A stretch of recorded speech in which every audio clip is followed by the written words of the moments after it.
Just throwing it out there before we say anything. We're keeping the farts. No, we are, because also they're really not as prevalent as I remember. They are also and they're actually funny. They are funny the way they're done. Not to be childish or anything, but the way it is delivered is not the way that a fart joke in a kind of a bad comedy would be delivered, which is that the fart happens and that's funny. Yeah, it's, right. It's the fact that it's like important people in power farting at like an inconvenient time, And like, none of their underlings are kind of allowed to address it. and then the guy go, "Oh, sorry, very troubled stomach," which just sounds like a thing that some MP Boris has done say. that, Like, right? yeah, right. Boris did do that, I'm And sure. and there's something Probably. funny about that just happening over and over again, and you knowing that it's because they're aliens. So yeah, And then it gets to the point where the it's Doctor so has a go at funny. them for farting, and it's great. It's very... we're gonna start off today. We're talking about. We've just watched both episodes, but today's sorry, as a summary, we just watched Aliens of London and World War III. But we're going to be just talking about Aliens of London now. Yeah, I think that kind of the point is that we, with two-parters, we listen to both parts so that we have the context of the full story that we're talking about. We didn't watch both Yeah. parts, we only listened to it. We put Fuck off, we put Kamal in a closet, and he listened Just to it. because I was Much facing the other much way, like because I was scared. Much like Harriet Jones listened to the Slitheen Flash. I was in the cupboard, and you guys were unzipping your heads watching the episode. We So I were. was like, oh, We were watching it naked. I mean, to be fair, the very first thing I wrote down was Colin Murray Gold wins. we got to I do could have been in the cupboard. You got to do your As summary always, first. as Anyway, always. we'll get to that. Sam, summary. So my 5-word summary for Aliens of London is bean problems in Downing Street. Oh, I forgot about the bean connection. That's very good. That's To think we made a gas joke in episode 1 and we didn't think of the Slovene. Also the gas monsters we had just last episode. Yeah. Oh my god. There's a lot of gas in this series. It's because Russell was just fucking chomping beans the entire Maybe time. Russell- It inspired him to write. No, maybe Russell was doing what the Slovene were doing. He Doing actually, the he Razor's actually route. had to stop talking about beans after Rose because he was like, "This is too exciting for me. I need it." Like he wrote that line where the Doctor mentions beans on toast and immediately polished off another beans on toast and was like, "I'm addicted. I need to go to rehab." And then he looked to his aide and went, "Sorry, bad stomach." So what was your 5-word summary? My 5 words for Aliens of London was porcine pilot fucks British monument. That's fucking amazing. Now, Because that's the inciting incident. I wanted to capture the bit I remembered. I from had an childhood. initial 5-word summary, Yes, you which did. was Boris Johnson XB becomes PM. And I changed that, of course, to a much better 5-word summary of Harriet Jones, MP, Flydale North. That's so good. See, I don't know that we can veer away from that, but I'm glad that we both came up with something interesting. Because well, the thing is, you know how I we'll think get to of the vote later. Yeah. I like both of yours better. I'm glad that you like it because I put a lot of thought into mine. We'll see, They're we'll see. really good. Banger or schlanger? I think it's a banger, but not like I'm not as enthusiastic as a banger. No, me too. Banger, but I'm going to rescind absolute banger I possibility. think I'm leaning more towards absolute banger for Really? Aliens of London. I really like how slowly it kind of builds Yeah, up. that's really good. The alien threat, and that is there's a lot of bias here because we've not done a 2-parter yet in the series. So this is the first time that an episode has had this much time to build up without wasting runtime. So I don't know. When we get to the next 2-parter, I'll probably have the same thoughts, but it will be with the context of having had another 2-part episode already. Oh, the next 2 parts to Really answers good. is like, hot damn. Yeah. I don't know. Aliens of London is definitely the better part for me. We've said, earlier that we were only going to talk about Aliens of London, but I think this entire discussion is going to sort of melt a little bit between the two. Yeah, the point is that we need the context of the second No, part entirely for right, it to but have purpose, I suppose. World War But yeah, III for me was definitely, this is the ending. Whereas Aliens of London is the intrigue in the beginning, which in most horror, like sci-fi stories, is the more interesting bit. It is all build up, and that is I right. do really like that. I like that. Initially, right at the very start, the Doctor's like, "Oh, it's a perfect crash landing." He's really excited about it. Yeah. But him saying that later ends up is going to come back around. It's a Chekhov's perfect It landing, is. It is. which won't pay off until the following episode, of course. I like that we kick off the episode immediately with the realities of what travelling with the Doctor can lead to, which is him just making the slight date change of a year. Yeah. And I put time silliness down for that reason as my first note.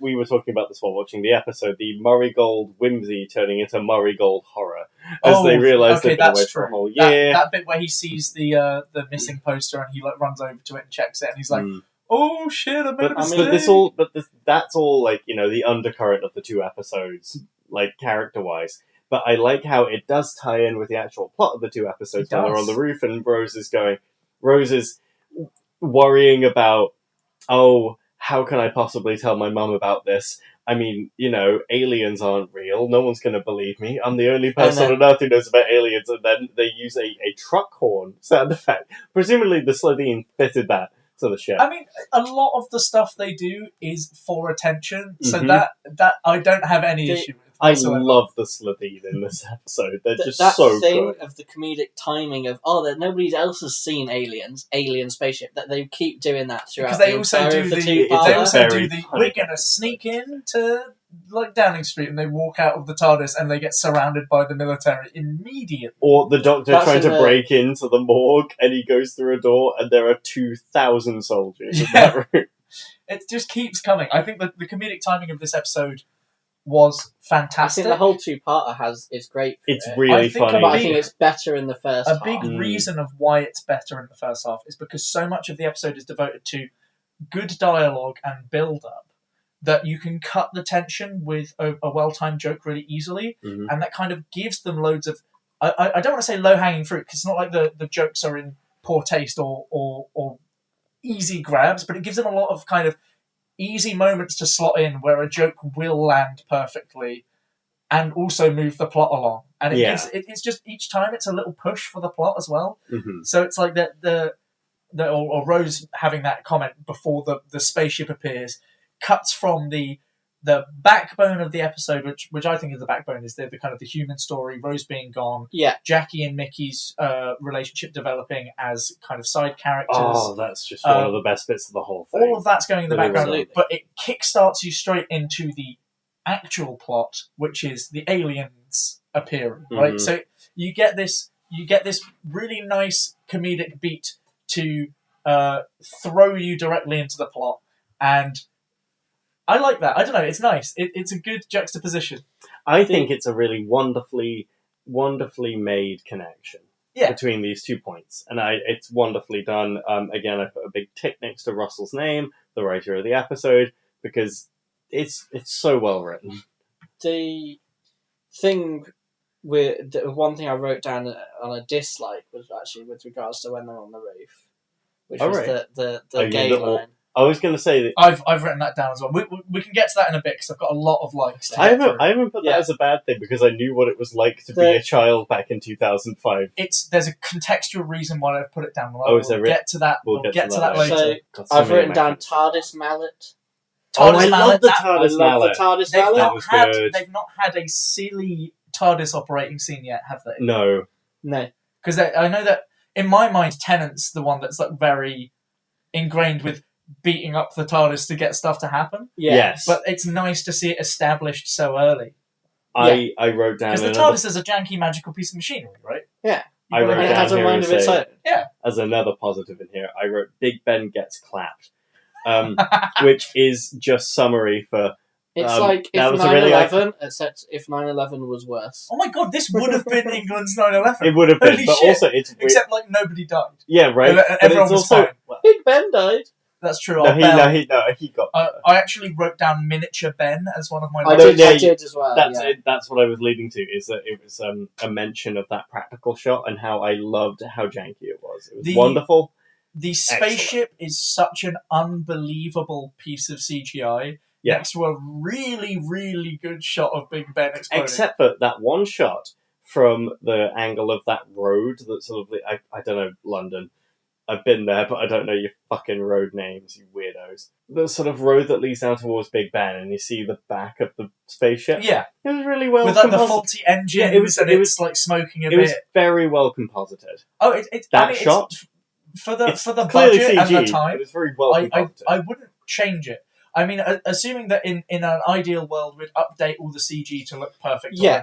But I don't even know if I would, because I think where the CGI is janky and bad in Doctor Who, it is charming for being so, and I quite like that. A brief tangent, very, very brief. Yeah, no, sure. Remember when we all went to go and see Star Trek The Motion Picture when it was re-released recently? They added 1 or 2 moments of new CG effects to the film. It's from 1979, but there were a few little CG additions. And I remember thinking in the cinema, that looks a little bit too conspicuous. It's like how the Netflix version of the original series has the remastered effects. Yes. No, but it's a little bit different from that, because what I'm thinking in my head is that they would make the effects, if they remastered this episode, like this season, they'd make them too crisp like they did in that The Motion Picture remaster. Where it's not in keeping with the set dressing of the rest of the Not the set dressing, the way it's... the resolution it's shot in. Yeah, because it just doesn't fit with the time at all. Exactly. It's almost like there's a juxtaposition of your own mind, because you know what media from that time period is supposed to look like, and it sits in this little bubble of it looked like that back then. You know, it wasn't massively high definition. It didn't have it wasn't a 4K resolution thing. So when you see like a really crazy high def CG like laser beam or something, no, fully. I mean, it was like watching. I remember movies like Independence Day and Godzilla '98 looking perfect, and rewatching them. Oh boy, there are some holes, but I do think they look better than they would do if they were done, if they were remastered, say. So I think it's good to keep the effects I think the nostalgic, janky effects are very important to the kind of the heart and soul of Doctor Who. Oh, definitely, and we'll get there with the Satellite 5 set in Bad Wolf and Parting of the Waves. One thing that I struggle with in the newer seasons of Doctor Who is that the budget is almost too high. But I know that's partially just technology moving along and kind of expectations for what things should look like in a TV show being exponentially higher. You have shows like Game of Thrones that have made everything so cinematic, and therefore people's expectations had movie budgets per episode. Yes, situation, which Doctor Who, in my opinion, never should have. So it should always look a little bit crap. But Sam, we've been steamrolling a bit. What have you got? I mean, I thought. It's just talking a lot about effects, and that's not what... I don't know.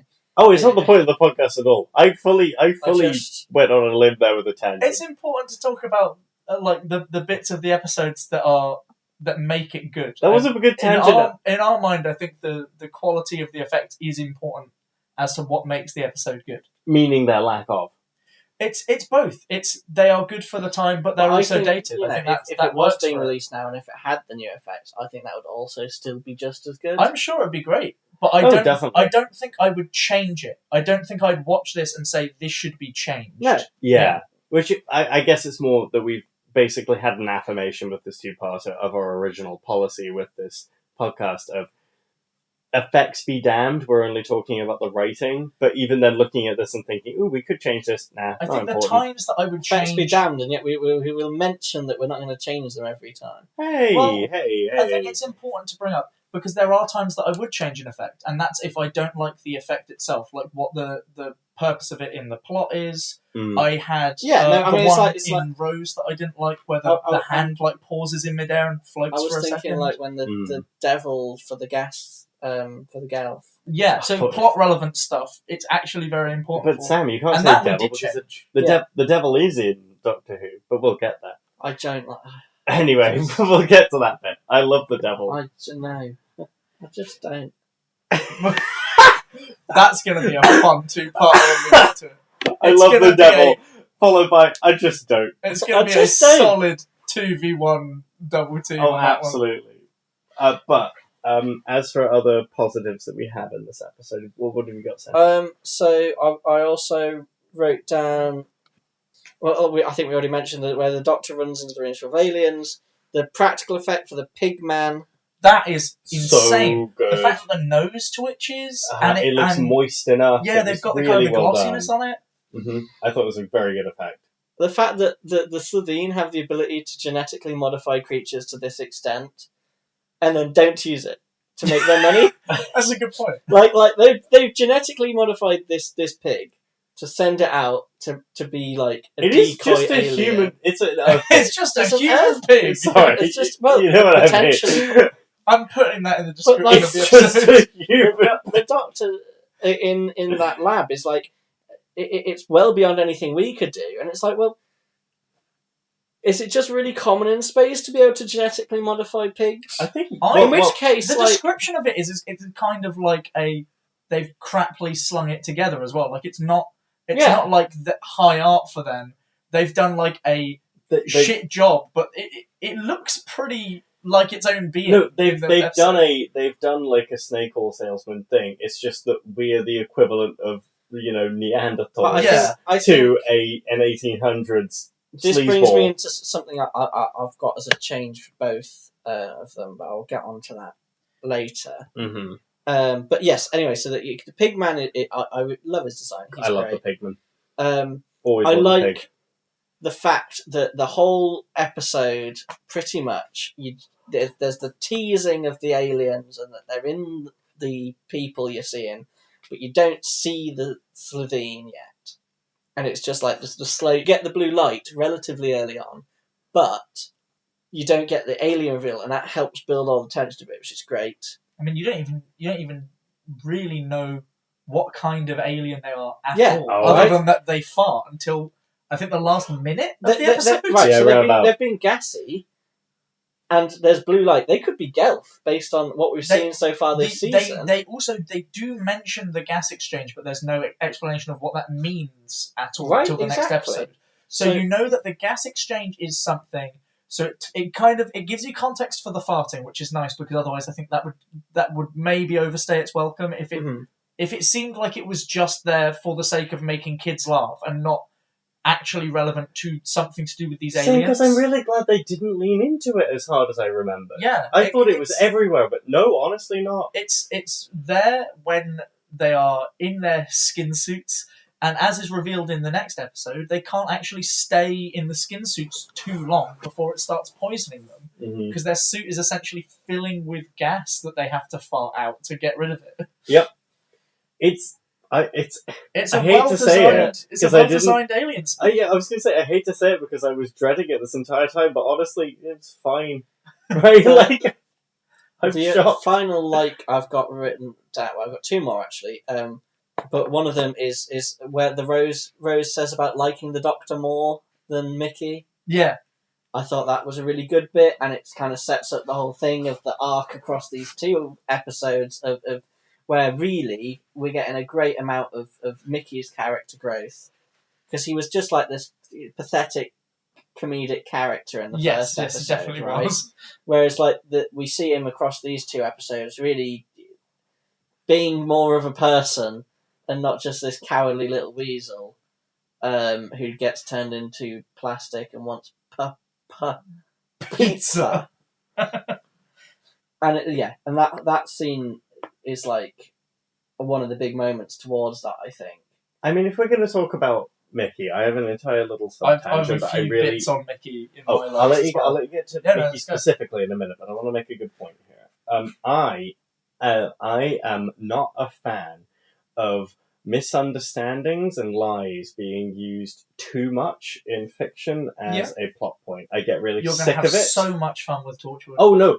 This is why I know I'm going to hate that show. It's the bit of the show I don't like. I think my tolerance for that is way higher than yours. Oh, way higher. I mean, you like Breaking Bad. Right? I do, like yes, that. yeah. Like, let that be said as the Fantastic barrier TV betwixt show. us. Yes. Oh, It is a very well made show. But I understand why definitely, you don't and like I won't It's not argue for that. you. But there's a big bit of this episode that I really appreciated, which was hey, we're going to have the drama of Jackie not knowing why Rose was gone so long. We're going to have Mickey being ostracized from society because he can't, and who's going to fucking believe him? I mean, I was very tempted to try and write a 5-word summary around accused murderer.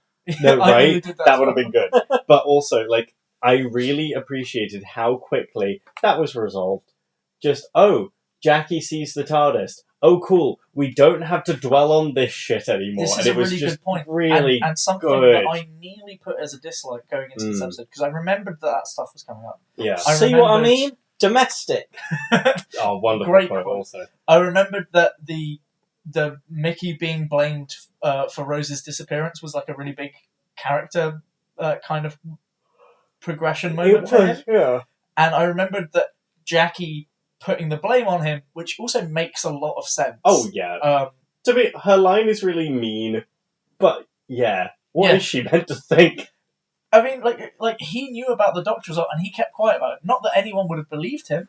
But he didn't do it. But like so he sat with this resentment, and in my head I was thinking, I feel like after these 2 episodes that doesn't get brought up ever again. Nope. And I was like, I think maybe that should have been a bigger deal for him, because he spent a year of his life unable to go outside.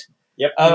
He basically did COVID on his own while everyone else had fun, and he got really good at hacking, which I love that they just introduce. Oh, that's great, yeah. He basically became an internet shut-in and got really good with computers in the meantime. And if Clive was still alive, they'd probably be friends. They might be friends. Okay, that's a good change. He's friends with Clive now. Okay. Or he's spoken with Clive. Because, I mean, let's be real, he did all his research on the Doctor. He knew about Clive. He knows where Clive lives. That's the first place he'd go. Clive is clearly implied to be dead. However, I can choose to believe he isn't, because it wasn't shown. Oh yeah, he only gets shot. And let's be honest, many people have been shot and survived. By JFK. It doesn't matter. It doesn't matter, because we changed Clive's death. Oh, good point. And Yeah, JFK's. That's not why the Doctor was there. we No, are the Doctor fixing killed him. No, The Doctor was there to kill him. No, the That's what Doctor we who know. gave Lee Harvey Oswald the gun. The Doctor was there. It's his other alias other than John Smith. It's John Smith and Lee Harvey Oswald. No, he gave Lee Harvey Oswald the gun and went, use this gun, and I'm going to get a picture. It's useful for this teenage bird. So I'm trying to convince us to come with me. And he was like, I don't understand your weird English accent. He's like, lots of Let's planets have a north. Oh, that was so good when Rose said that. Oh my god. Rose So picking that's up in on the part Doctor's 2. mannerisms is a really strong thing. That Wonderful, continues really, throughout really the well series. done. I was going to say with Mickey, something that I really like is that the moving on from that kind of accusation and his life being basically put on hold for a year, it works really well, because he just wants to be seen and respected as a person again. I think that's the bit that he missed, and that's the bit that needed to be returned to him in order for him to be himself and feel like he was kind of vindicated as a human being. Yeah. And something about him being good enough of a person that he kind of throws himself in the way of danger on Jackie's behalf really helps with their dynamic, because you later see Jackie be like, why did you save me or whatever, and that it's embarrassing that I've been saved by you, because of the year she spent basically throwing him under the bus. Yeah. And I really like that they set it up in such a way that they can have some really key moments where they completely rely on each other for a life or death scenario, and that is what allows them to pave over all of the kind of the bad blood. Mm-hmm. Yep. Because I think anything less than that would have been unsatisfactory. No, me too. It's the fact that they were forced to actually reconcile in some way. Or It's really there's well there's a mutual respect. That is in the second part. It is, but it is set up here, and it has Yes. to be set up in But- such a way where where it means something. I do think they did make him angry enough in part 1. So, another thing I've got down is we get our first mention of UNIT. We do. That's the We don't really the see... bit where the Doctor just kind of explains who they are on the TV screen, right? Yeah. In this episode, and then Yeah. we get a bit more next episode. Although there's still very little. Yeah, I get the feeling that it was more Russell wanted to give a good excuse for the Doctor to have some military know-how in these 2 episodes, but there's definitely the through line of, that as a writer you're opening that door so that you can walk through it later. UNIT coming into the show later on down the line is not a coincidence. You know, they established them early along so that it makes perfect sense when they come back into the picture. I forgot Unit re-established this early. Yeah, me too. I remembered at the end of the last episode, funnily enough. I like the Doctor being such a prick to Mickey. He is a real dick. He's They such go an on a asshole. full journey. Ricky. Which To Ricky, is Chekhov's Ricky as well. Oh, we'll get there. Because come Rise of the Cybermen. I mean, he wouldn't be Ricky if he understood what the Doctor was doing to his frankly magnificent time. It's true. Is that your quote? Because I was going to ask about quotes. We'll get there. We'll get there. Okay. Okay. Does anybody have any other notable positives or negatives? I have a few. I've got 2 more notable positives. Okay. And I have some negatives as well. All right. Shall we? Let's do this in a more ordered fashion. We've been a bit over the place. Shall we? Shall we do positives first? Yes. Yeah, we're finishing off the positives. Let's finish off the positives. Do you want to? If you've got a few, do you want to start off? I'll go through my quick fire. Bad Wolf. Graffitied on the TARDIS. Oh yes, I did write that. I forgot to mention. That's just a nice. Oh, I realised I also written down slap. Oh yeah, the slap. The slap is very good. That's in my quotes. That's in my quotes as well. Yeah. I think the sound effects used for the zip, they are. I wrote that down too. So nice. It's like the one weird, of the most alien noise. It's one of the best SFX noises I've ever heard so good. in anything. I like. There's the bit where Rose and Mickey in general I really like in this episode. I actually like the fact that Rose and Mickey have quite a lot of chemistry still after they kind of reunite, and it kind of Rose caring about whether Mickey has moved on is really important to something that I think we've valued so far in the series, which is that the Doctor and Rose shouldn't get together too early on. Yeah. And it is too early on for the Doctor and Rose to be in a relationship at this point, as in like a romantic relationship. So Rose being kind of like treading the line in a naive teenager way of being like, oh, I'm actually like way too infatuated with this other person to pursue a relationship with Mickey anymore, but I do still care whether he's moved on from me. And Mickey kind of defending his... she's like, have you seen anyone? And where he's like, well, no. And then he has to kind of defend his masculinity of, but actually, I could have, but I didn't because, everyone thinks that I murdered you. Which is also a really good point. No, and yeah. Also, it gives it a bit of that, like, he's got some resentment, she deserves some blame, it all works very well. Mickey very deservedly gets to have some resentment. Yeah. Fucking the last thing that I've got was just an editing thing that I think was done incredibly well. And I think it's something that, firstly... Maybe Keith Boak deserves some chops for this. Keith Boak, as we've discovered, has some chops. But it's something that I remember very fondly from Russell's first tenure as showrunner, which is that the people, the kind of the humanness of the average person in Doctor Who felt a lot more relatable than it does with future showrunners. Yes. And this is really well highlighted in the time lapse. I call it a time lapse. It intercuts between different reports on TV about the alien crash, and as it progresses, with kind of implied time cuts in between. And every time it cuts back, it cuts to the Doctor in the flat watching the TV, with more and more people having arrived for this flat party, and it really gives you the feeling of this kind of community nature that Jackie's embroiled in the estate, where she's kind of called people. The amount of people who are there, and you get like there's a bit where it cuts back to the TV, but you hear a ringing on the doorbell, so it implies that those two things are moving in tandem. So there's just really good moment where I really like the moment where the Doctor left and went, it's all a bit too human in there. Yeah, for me.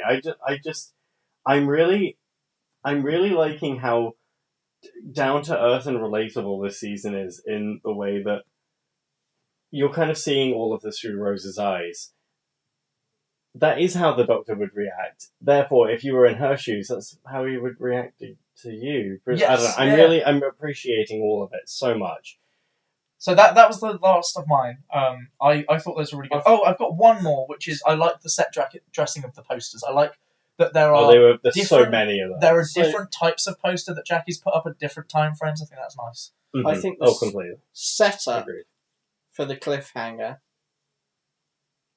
is really, really good. I agree, yeah. Yep, me too. I think the theme design is really, really good. Oh, it's fab. So it's good. So good. I mean, they're scum. and I spit on them. But this, Clom. I mean, Us Clomoids got to stick together. Oh, we do. to we be do. fair, Us we and don't that know one whether other Clomoid. we don't know whether the Slovene are the ones that he's spitting on. No, I think he's spitting on the rest of the. Yeah, It would be might- very they funny. Are, they Maybe- are both what if- ne'er-do-wells, aren't they? Yeah. The Absorbaloff and the Slovene. Oh, maybe, they're like, both the criminals, but rival criminals. The rest of the Raxacorico-Phalapatorians are actually really well-to-do society with like really just laws who are like almost like utopian, and it's just, and that's why like the Absorbaloff hates them, Yeah. and then the Slovene are actually just like a separate. They've been ostracized from doing too much crime, I guess. I mean, they kind of have. It's kind of implied that maybe they have. Well, they talk about that in an episode we haven't watched yet. Boomtown. What, in Boomtown? But Yeah. we'll get there. Oh, I'm excited for Boomtown. That's a good episode. I'm Um, glad that the Slovene get a lot of presents in this But yeah, season. that brings me on to one of my dislikes and something I would change, which is both the fact that we get the reveal at the end of this episode. I think I think that should have waited. Personally. I think it should have been in the second part. As I Because- mentioned in the episode, I thought that it ended before they started coming out Yeah, of the so suits. like the thing, it would be better if you have them unzipping the blue light. Everybody, out of all the characters we're following, they're all now trapped in a room with one of these aliens who we haven't seen up to this point. And as much as I love the design of the scene, if the reveal is in the following episode, it makes it a much better cliffhanger. I also think that than having they it- did that editing that was a bit goofy of one of the Slovene laughing in slow motion as it as it cuts to the credits, and the animatronic mouth on the Slovene head doesn't. Yes. It just I doesn't mean, work for laughter. It kind of I- works for speech, you know. I may or may not have written that down as Oh, well. have you? But yes, I think like it's one of those where we're not actually changing anything in the overall plot of the episode, or even a big edit at all. And it's to the point, like you say, where you thought that was actually what happened. Yeah, because because that's the memorable version of it. But and on top of that, the linking into that in my dislikes is the fact that the next time, at the end of the episode, spoils the cliffhanger completely. It does, yes. Because it shows all of them alive elsewhere. I think And that I understand- two-parters should never have a next time clip. That's a I bit of really a agree with that. hot I'm with take, that. maybe. No, I'm No, with- I I'm don't with think it. so, because I think Because so I often can't it's... think of a time where it's a good idea to have No, an in next time. fact, You it's should almost always certainly going to leave be a cliffhanger. dislike. I think it's going to be a dislike and a change almost every Should single that be time. should that be just a general change that we agree on then? Because it seems like you guys are both. I mean, into I might, that as I well. might, No, I really do I'm going to agree, underline it. Is what I'm going to do. But yeah, as I say, like changing the ending and getting rid of the next time would just make the whole thing tied together a lot better. It would mean all of that built-up tension is then you've got to. I mean, imagine you watching it back in the day. You've got to then wait a week.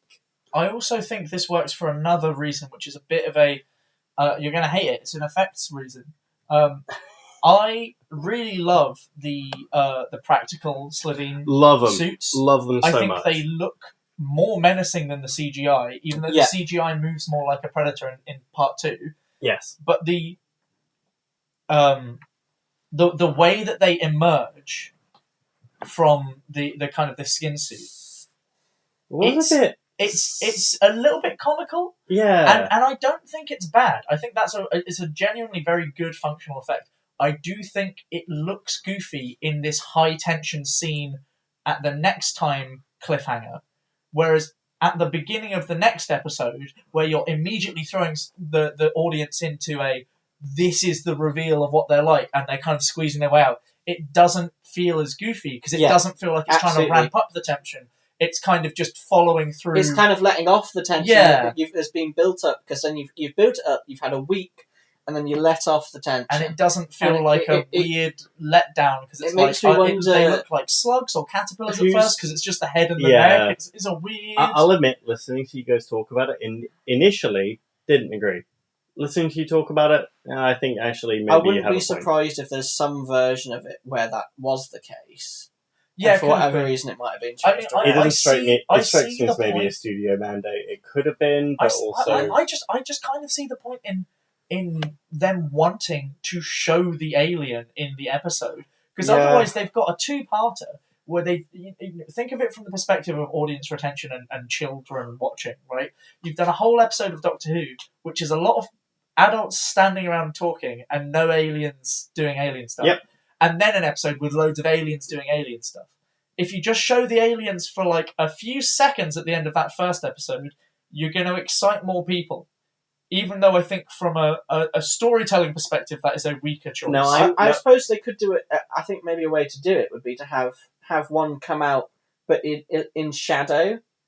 That So would have been cool. You That's see the quite shadow, cool. the Or in silhouette a dark of, room, so it's just like the blue glow. and you Definitely, see that the would be silhouette cool. of the Maybe Slovene show come a out. zoom in of the eye or something. I think the choice for that one then is the one that's in the room with Jackie, because that's in a room that's being kind of illuminated by the glow. And then the silhouette of and then it would be very you could show like a foot Nosferatu. coming down Yeah. as well. But You could show their like claw hand. But I You've say got they've to not tease seen the enough. claws yet. that's perfectly set up Kids, for yes. like a homage to the Nosferatu shadow. Yeah, that's coming true. Oh no, you're right. Because Oh, of the claws. that would That's be a nice. Good point. It'd be a weird choice to use the Slovene for that, parallel, but out. I We're kind not going to of have like vampires for a few years yet. and I kind of prefer them God. doing that parallel with a completely alien, Yeah, right. weird Me creature too. instead.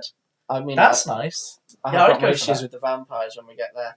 Oh god, that's so many. So, That's so far away. Don't- And that don't- is a bad episode. Don't make me repeat Just- my catchphrase. This come on, early. do you have other dislikes? I have a couple. There's one that we both agree on, which is Yeah. Rose calling the Doctor gay. Which I thought was I just put Rose homophobic ? The reason why that has been put in there is because Russell was well known for writing gay characters already when Right. this was written, and so there were a lot of people that were excited for positive gay representation in this reboot of the show. I have two minds on this. Growing up in this exact time period, that was a classic That's what people said. playground insult. That was the kind of thing that was just thrown around all the time. That's Yeah, what my absolutely. That's what my friends said. Gay was so prevalent; it was just synonymous with bad things. I mean, I'll be is bad. I'll Yeah, be fair. But come like 2011, 2012, it was the point where anybody who was saying that in our group was being told off by the rest of us, going, "Hey, you can't say that." Yeah, right. But that takes another 5 or 6 years, Right, after exactly. this point. So would Rose, a 19-year-old in 2005, 2006, but she skipped a year, would she say that? Absolutely, she definitely Oh, would. fully. Was it appropriate for Russell to put that in there, considering what it represents? Maybe not. Would I remove it on the premise that it doesn't harm the episode to remove, and it's better off for people in general that it's not said? Yeah. So I would change it, Mm-hmm. but I that's not to say it's not representative of the time period. It very, very much is. Yeah. Oh, it's so how everything was back then. Especially like a teenager in London. Absolutely. Right. I just don't like it. Yeah, No, fully. I agree. I'm not going to I've just argue cut for the it. line. Another bit from that exact same scene is she asks about his age for the first time. And Jackie has asked, "How old are you?" 40. He tells her that he's 900, and she goes, "Oh, Mum was right. That is one hell of an age gap." Depending on where we want to go, because we've had some discussion about should their relationship be moving this fast. I think that, as Jackie points out later in part 2, that it's an infatuation on her part with him. Yeah. I don't think he should reciprocate yet, and I don't think she should be that forward yet. I think it's a tiny phrasing thing. Her saying that is one hell of an age gap. If she just muttered it to herself instead of saying it. Yeah, Well, I I'll think agree with that. if she I'm with muttered Sam it, on or that. if she said that would be one hell of an age gap, because it's kind of Ooh, like all she's that, yeah. considering it. Yeah, it's not. But a like big change. but like the reality of, oh, you're an alien, and oh, you're really, really fucking old is kind of like boggling her mind a little bit. But that doesn't put her off fully, because of course they end up even closer at the end of this two-parter. And I think her growth at the end of these two parts is really good, and definitely pushes her further down that line of having some romantic interest in the Doctor. But I think it just comes across as they are pushing the romance a little too hard. Did you guys have any more negative specifically? One, And it is the fact that there is a reflection of the camera in one of the shots where they're just filming a TV screen. Oh, really? And that, I was paying attention to it because whatever. I was very aware ahead of time. A lot of people who have who've gone back and looked at Russell T Davies' original tenure as showrunner have criticised how often he just films TV screens. Now, whether that's him or the directors, I would be interested to see if every time it comes up it's Keith Boak, actually. In which 'Cause case it could be we'll a give some Boak. Yeah, so we're going to have to keep an eye out for the TV screens thing because it's a Russell trope. But is it a Boak trope as well? A boat. But I was A boat. a boat. I was paying more attention to the TV scenes. Ah, the Catholic boat. I love Boat. The boat. The face of Boat. Next time on Doctor Who, it's the Catholic boat. Please hit. What's he do? What's the boat do? I don't know. It's the same thing that the Pope does when he appears But with in a Capaldi's season. The Pope's in Capaldi? He diddles people. He's with ridden a in the bee. TARDIS. He biddles children. Oh, God. The In boat, the he biddles TARDIS? children. The boat biddles children. In the TARDIS. In the TARDIS. In his bone machine. Oh, fuck. The Oh, back Babylon rather. machine. Right, okay. I'm Anyway, going to next, move so- on from this. Are there any other negatives you have, Sam? Before we No, move just on to changes. Just okay, changes. well, let's do changes then. in that case. So, first one, I'm not sure whether I put a question mark next to this, but Albion Hospital is the same hospital that the Empty Child. Oh, is it really? That's really cool. That's awesome. That's not a problem. I don't know whether I like it just sort of appearing randomly here. It's almost certainly just because they were using it as a filming location. I actually think that's Almost great certainly. because I think that's a really nice through line between the two Okay. episodes. I understand why you could argue otherwise, Well, I but put it's it- the I kind put of it as I was hospital that unsure probably and I has wanted that history to it in Yeah. terms of I it's wanted probably to been talk there for a long time. Yeah, I just wanted to talk to you guys. So, what you thought of that? I just don't, okay, I didn't the remember next- at all. The next thing is when the TARDIS reappears and Rose is holding the key and it flashes Yeah, in time with the TARDIS materialization. That is never done again. That never happens again. but it does glow. It does glow when they're trying to summon the TARDIS with it in Father's Day. So it's not unprecedented. But it's just weird. I mean, beyond the first season. Oh, yeah, but that's not a this season problem. I think that that's fine. If it, They should if have it carried that solidly over. glowed instead of flashing it depends. We'll have to wait till we get to Father's Day for that one. I'm happy for it to glow. I just want them to keep doing it. No, Oh, me I too. see what Yeah, you I'm mean. fully agree. So, Okay, the go change with out, that. I want to Right. make is for that to keep happening afterwards. Honestly, a lot of problems we've had Have you with got season one many so far more are changes? consistency for Changes. Okay, this is one. Okay, and this is another one like yours, where I'm actually asking you guys: is Rose stupid? She, later. Probably, she doesn't yeah. know who the Prime Minister is, right? Was there I'm fine was there with an that. election No. in 2005, and where in 2005 did she leave? Where in Rose? Like, what time of year is it? Could she have missed the 2005 election and not known who got elected? Oh. Because if she was there for a 2005 election, she's stupid because she should know who the Prime Minister is, unless they did a modern Tory government and called an election early because they wanted to cling on to some seats. Alternatively, she's just saying, "Oh well, how should I know? It's been a year. Anything could have changed." Yeah, I know, but like, That's surely, obviously the rating way they got around it. surely you'd say, "Oh, last I remembered it was Tony Blair" or something. Or like when you drop, when I went in the box, it was Tony Blair. If she'd said that, it would have been like, okay, that makes sense.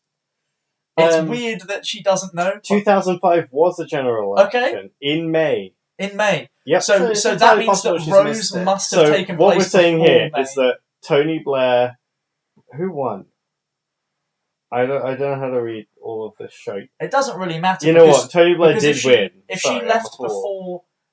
before the election, but she knew one was Sorry, coming up, I of course just she wouldn't know. I just Yeah. erased all of my knowledge of real history for a moment. Labour won. Yeah, I know that. Yeah, they did. Oh, right, So- because- they didn't lose for a little while after that. yeah, right? it was the next one that they lost. So wait, where are we at in British politics in real life? What do you mean? As in the story, Yeah, so when she's we're back, we're Labour because the Yeah, we're Tory- Labour oh, under- not the Tories. Sorry, Labour won. They're the So same thing. she left in Rose. She left 2005, and in Aliens of London, she returns in 2006. which means that did the Prime Minister change? No, Tony No. Blair was still the Prime Okay. Minister. so. don't think But so. but my point being that I couldn't remember if there was an election on those years. There was. Which brings me on to my next change. Tony Blair canonical death. Yeah, No, that's was true. I wrote that down as well. It's kind of implied. It's It kind is of Tony implied Blair. because It's it, implied, but the I real want world them to. history- I want them to actually have had, like, because we're assuming we've got unlimited budget here. I want them to get in the current Prime Minister of the UK to fall out of a cupboard dead. oh, that's That a would have good been great. Like, I think, And it works because he was skinny enough that a Slovene wouldn't have fit in him. yeah. I think that really is what they were meaning. It was Russell writing it. He absolutely was Mhm. taking a shot at Tony Blair. Oh, definitely, right? Oh my god. The final change that I've got here is Mickey knows Clive. Mickey knows Clive. Yeah, I'm that's a good glad we point. have such minimal changes. The for other this. thing I had, I don't know if it's a change. I'm not sure if I've noticed a continuity error or a continuity win. There's Ooh. you know thought that we bit weren't where doing- we We're doing continuity wins. because it's important for the plot. Anything that's important for the plot is on the table for me. Right. So, There's that bit that I had you guys pause, or I don't think we actually paused, but I was reading over Rose's shoulder the missing poster that's on the Yeah, pillar we were behind having her a on look the at estate. that, yeah. Because I was like, that's interesting to know. They reveal that she's 5'4" in this episode. That was not mentioned. they reveal before. that she's blonde on the They poster as well. reveal that she's blonde. They also list her What? age as 19. Yes. She's been gone a year. So, is that poster a really old poster that's been there for a year? Or does her mother believe that she doesn't age?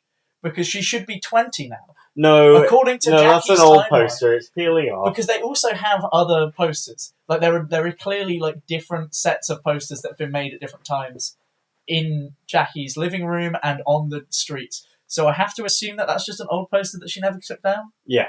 But I also reckon like so. the idea that Jackie's just like, God, she's been gone so long, maybe she's not grown up.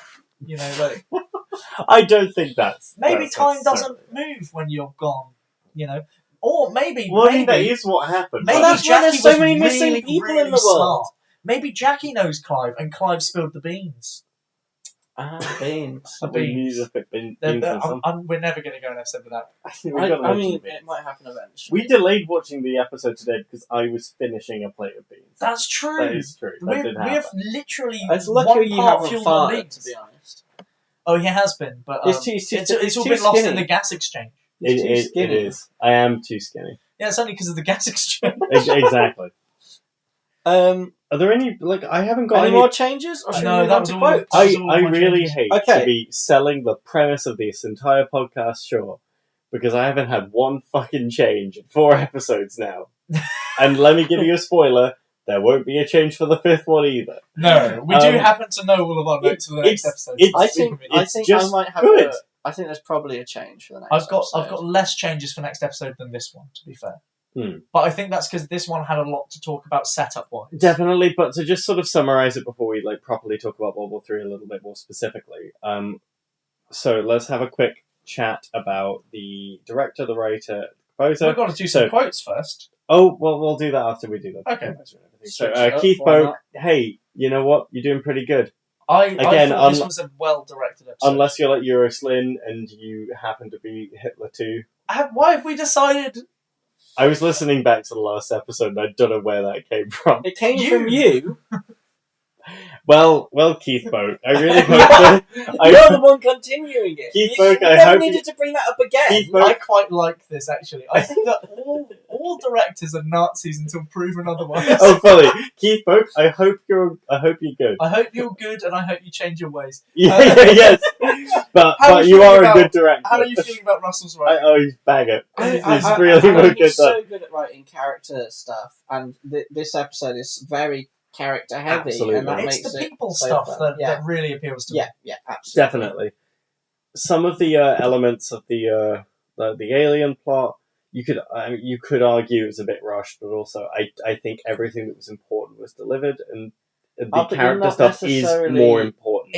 They focused on what they needed to, given the the episode for me. It's yeah, like given really what the it's for. runtime, they used it correctly. A Yeah. lot of alien stuff with Russell often ends up going cheesy, but you don't mind because people are written so well. Mhm. And a big thing about this episode is that it had enough budget put into it. I mean, you had the prosthetic pig, you have the crazy, excellent Slitheen the costume. crazy Slitheen costumes, So which good. they evidently put so much money into that they starred them in 3 episodes of this very short season. Yeah, and then presumably redress them for the Sarah Jane adventure. Yeah, they did. eventually. They did exactly that. Yeah, and they actually reused them in Sarah Jane before they redressed them as well because the Slitheen come back. Oh my So- god, really? Yeah. Well, we'll get there later, but Moving on to quotes. Quotes. yes. I've got a handful. Got quite a few. The one that I think we might all have is Stitch This Mate, where Jackie slaps the shit out of the Doctor. You're a didn't write doctor. that. Stitch this, mate. That was fucking amazing. So I didn't write it down, but I Brilliant. saw you both writing it down. The first quote I wrote down is, "Well, she's not coming with." I had. It's not the first time I've stayed out all night, as you said, Kamal, in response to being away for a year. I think it's really funny. It's very of good. course, from Rose's perspective, that's a really normal thing to say. But from Jackie's perspective, that quote really, really amuses me because like her daughter's just appeared from like she's just returned to life from murder, right? Yeah, she's from being dead. she's burst out of the grave. She's like, yeah, just stayed over at my mate's house It's For a really year. funny. I think for future episodes with Harriet Jones, we should have a tally. Oh, for we should. Harriet I Jones agree, MP. I agree. Oh, that's such a good I- point. MP FLYDALE. Harriet Jones introduces herself is like a tally we should have. So I love Harriet Jones. I have a Harriet. But I quote had next. different We haven't quote. talked about Harriet Jones very much. She's excellent. I really like that she's it's a lot. because I have a lot written for her for the next Oh, episode. okay. Yes, Watch. She was that's what I was think gonna she's be very charming in a way that I didn't remember She's her being. kind of like she kind of very likable. gets very little to do in this episode and gets a lot to do in the next Yeah, episode. which is why I was going to kind talk a lot about what- Okay. That's all it, of okay. it next episode. Well, in terms of other quotes, though, Another one. I've got one from Harriet Jones. Damn, you've seen through my cunning That plan. was my next quote as well. I had That was another. the same. I had another quote, and I'm afraid you two won't agree with me because it is "You're so gay." I love that quote. I think it's so I- so dated. I think It's amazing. It's a really kind of interesting quote because it doesn't really make sense in context or like in the context of the conversation. Mm. But in not doing so, it makes a lot of sense in context of how that was used as a phrase in 2005. No, that's what I was going to say. So remembering how it was really- used. It really sounds like, and it's one of those times Yeah. that it makes Rose feel like an actual 19-year-old, which I feel like is kind of a little few and far between. So I will point it out when it happens. So I get why you'd like it. Next up, this is outrageous. Which is that the general coming in before he's killed. Before he's like, He's like, this is outrageous, and I've written it in that in the every other letter SpongeBob. capitalised. Yeah.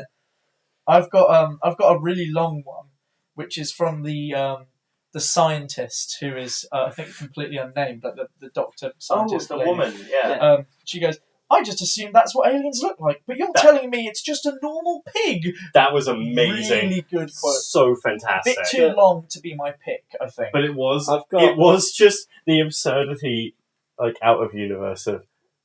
Well, yeah, clearly that's a pig, you idiot. From the same scene with the general, I'm shaking my booty. Oh, that was fantastic I've got as well. I've got a Mickey Smith quote from when the Doctor has left Rose behind of ha ha ha, he's vamoosed. That was also excellent. When he's just rubbing it in her face a little bit, very funny. There were some good quotes. This when episode. they get Jackie and Mickey come onto the TARDIS, I've got two different quotes. See what I mean? Domestic. And so stupid you don't even know your own name. That one's a good one. That's a classic quote. And then later on, of course, if you understood what I was doing to my magnificent time ship, Oh, he's a time ship, not a machine. I like. I've got my final. vibrate your travelling machine. Your travelling machine. My final quote is the ever classic. Do you mind not farting while I'm saving the world? I have a few more. This is a bit posh. Rose I getting wrote that one arrested. down Getting too. arrested. If I'd known it was like this, I would have been arrested a long time ago. That was very good. Yeah. When the assistant comes into the room and the dead Prime Minister's on the floor and he goes, "Oh my God, that's the Prime Minister!" That was very good too. And then my final quote is, Oh, Was that the Slovene laughing laugh. Slovene? That's the laughing Slovene. I Yeah. really did not like the laughing Slovene. Oh, I loved it. I It's, definitely. it's just like your In- Gelfla scream quotes. Right. I mean, I just think aliens making silly noises make great quotes. That and is it's funny. It's true. I'm with you on So that. I think we're comfortable to say that this episode is a banger, but not an absolute banger. I think it- I'm outvoted in that. No, I Oh, think God. it is a banger. Okay. It's just a banger, So I'll just put it as banger. personally. And so do you each want to put forward your final quote for a little bit of a contemplation? We need to pick one. I mean, I think my final quote has to be "Stitch this, mate." Yeah. It's just so good. If that's yours, I think I have to do the do you mind not farting while I'm saving the world? Because I think that's the other ones that I have are either really too long or really too short. I'm not voting for the laughing Slovene. Sam, in every episode, you're just going to pick a completely unwritable quote. It's going to be brilliant. The annoying thing is, you had one that I didn't write down that I really, really liked. And I'm half tempted to vote for that. Oh, instead. so which one was no, it? actually, which one was it? oh my god, it's I the Prime forget. Minister. Oh, because you Yeah, forget that as was well. it. That was the one. Wait, which one? Oh my god, it's that's the Prime Minister. Dead Prime Minister on the It's floor. really funny. No, that one is very good, I'll admit too. But I want to keep to the bit. No, look, you do the bit. I'm not one to stand in the way of the bit, but I'm not gonna justify it. So, come on. I'm gonna vote for. I don't know if I should vote for Stitch This or. I think actually all three of us should vote for a quote none of us put forward. Which one? Harriet Jones, MP. FLYDALE North. What? Yeah, in that's addition the to the 5-word thing and the quote. Yeah, I'm voting with Harriet honest, Jones. I'm so voting for that too. Harriet Jones, MP, Once FLYDALE North. Once again, Sam, you've managed to break my You are have a carefully deadlock. cultivated format that I've made. But she's Harriet Jones, MP, FLYDALE North. Harriet Jones is one of my favourite side characters Oh, in fiction. she's She's so good. She's also wonderful. one of the best fictional politicians of all time, Oh, definitely. including when she's a bit evil. So, Yes. to go back over our 5-word quotes. Yes. 5-word summary, of the episode. For Alan of I had bean problems in Downing Street. I had Harriet Jones, MP, FLYDALE North. I had porcine pilot fucks British monument. Now, honestly, And I vote really... for Harriet Jones, MP, FLYDALE North. I hate to... Look, I'm going to vote for mine because I have a feeling it won't be vote breaking. But I'm going to vote for porcine alien fucks British monument. Oh, That's more. I have to choose between doing the double Harriet Jones gambit It is a gambit. or winning.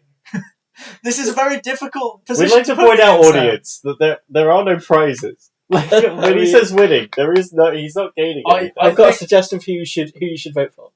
Harriet Jones. MP, FLYDALE North. MP, And FLYDALE.